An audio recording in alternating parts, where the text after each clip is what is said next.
So this week I thought we'd concentrate on looking after your back while you're gardening. Bank holiday weekends, normally we come back and we have loads of people coming in with a bad back from gardening. We've just had an amazing, beautiful weekend, and the gardening centres are allowed to open up on Wednesday. So how to look after your back when you're gardening.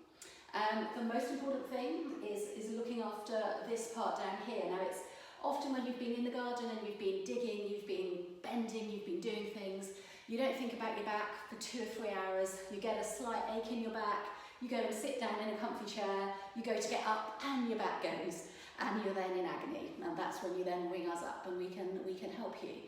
So at the moment, we can still help you, you can still ring us up, but we prefer to get you before you get to that point. So today's video is going to be about do's and don'ts in the garden, and then later in the week I'm going to do a video on what to do if you have done too much in the garden and your back has gone. So one of the most important things is looking after your back. So we all know that when you're bending and lifting, you've got big strong muscles in your legs. Those muscles are meant for lifting. The muscles in your back are just meant, they're postural muscles, they're just meant to hold you in a good position. So if you think about children, you would never see a toddler bending forwards to do something. You always see a toddler, if they were going to pick something up from the floor, they would always squat down and stand back up again. Now the problem that we have is as we get older, we don't squat, we start bending, we get chair-shaped.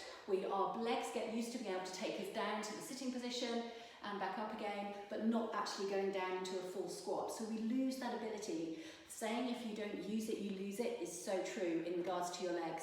It's what these muscles are for. They're for doing that movement, that lifting. So in the garden, just make sure that you're using your legs as much as you can.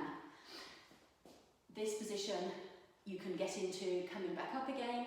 You're supporting your spine with those core muscles, but you're not allowed to do that under any load. If you use load when you're doing it, that leaves your back vulnerable.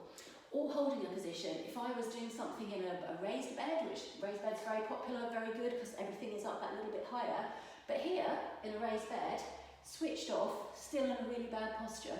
So you hold that position, and again, you then get to stand up, and that's when your back is gone. So looking after your back, top tip, using your legs, strengthen these leg muscles makes it a lot different.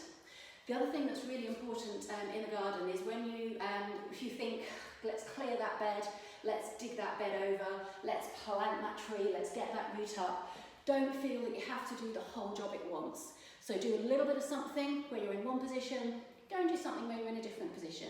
Just don't keep doing the same movements on your back the whole time. That's when we have problems.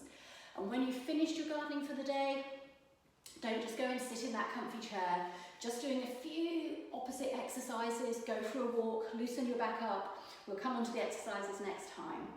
So if you found this useful and would like some more top tips, just comment back pain below, and then you'll make sure that you're online when we do our next video. If there's anything in particular that you have questions about, either PM me or comment below, and I will personally get back to you. Thanks very much for listening, and I'll be in touch soon. Bye bye.